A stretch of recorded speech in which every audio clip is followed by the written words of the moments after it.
Hi, this is Dan from MographCandy.com, and today we're just going to do a quick overview of the hair module and specifically how you can use selection sets to localize where you want the hair to be on any object in Cinema 4D.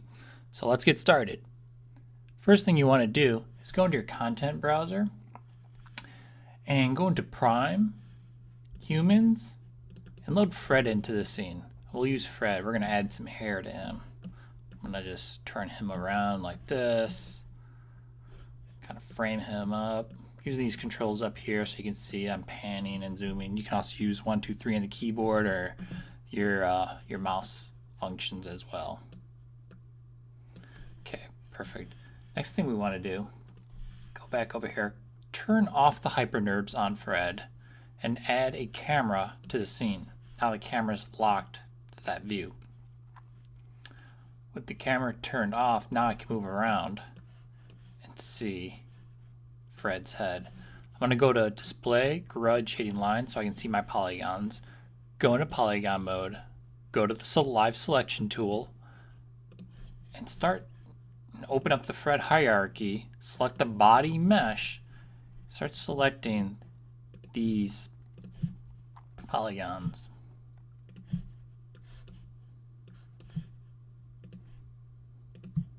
Perfect.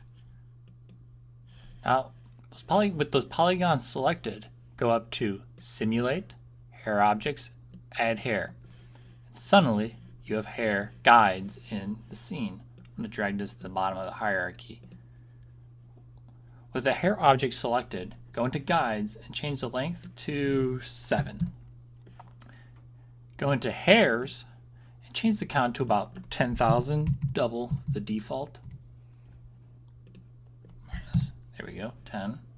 Fill hairs, just turn them on, leave it at the default for now. Let's go ahead and render and see what we got. That's pretty rough. That doesn't look like hair at all. Let's make some adjustments to the hair material. Go ahead and double click to bring up the hair material to bring up the material editor. Straight off the bat, I know I want my color of my hair to be red, so I'm going to go ahead and just change that to a nice red. Click OK. I'm going to drag this slider right here because this is a gradient. This is going to be the root of the color. I don't really want to see it much, just probably right about there. I'm going to go into thickness, and the default thickness for working with this model isn't really working for us. It was really thick, so change the root to 0.01 and the tip to 0.01.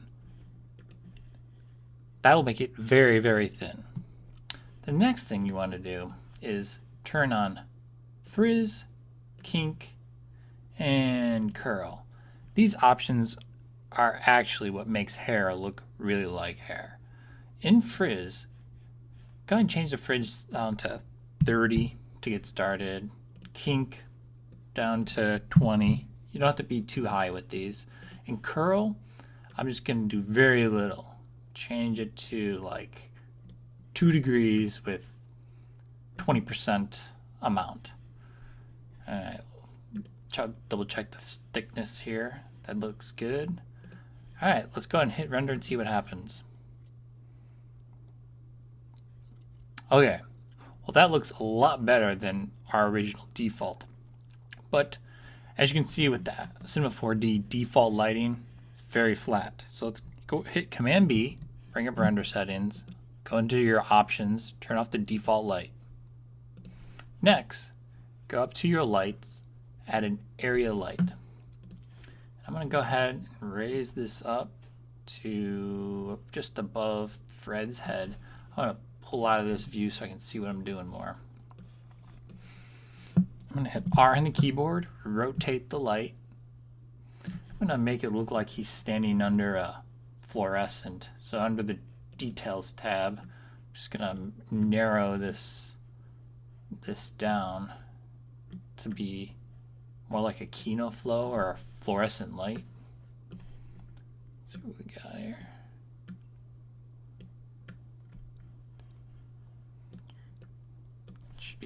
That's a good start. I'm going to change the color of that light and general settings to just be slightly off-white towards the greens. Alright. Next, I'm going to turn on shadows to area. Hair is very dependent on shadows to really give it the hair look. I'm going to go ahead and hit render right now and see what we get.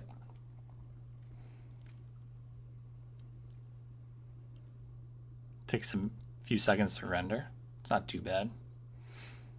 And there you have it. Right away, we've got some really good looking hair for a mohawk. I'm going to make a couple adjustments to the hair material. Double click on it, go into specular, turn that way down to about 10. And then in the light, I'm going to go into coordinates.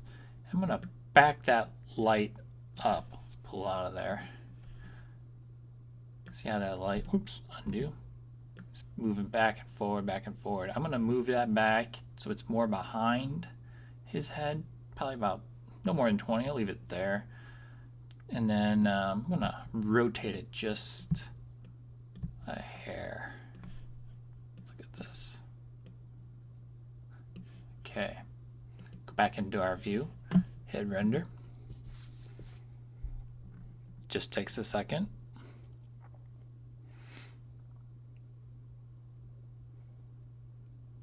That's looking pretty good. I'm going to go ahead and turn the hypernerves back on, Fred. Turn the subdivisions up to 3 each.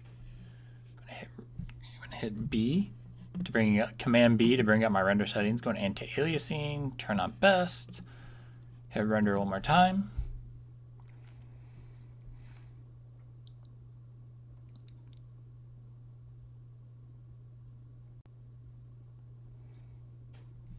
There you have it, the basics of hair. We could actually, this is looking a little bit dark right here.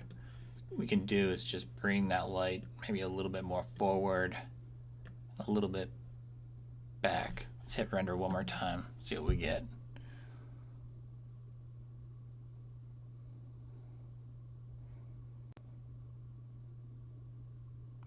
There you have it. It's looking very good. I like the way it looks. I'm going to double click on the hair material. As you can see, you're very dependent on frizz, kink, and curl. You can play with these settings and the variation to just get the look you want, and all kinds of different things will happen. Let's just change the frizz to 88% and render, see what it looks like.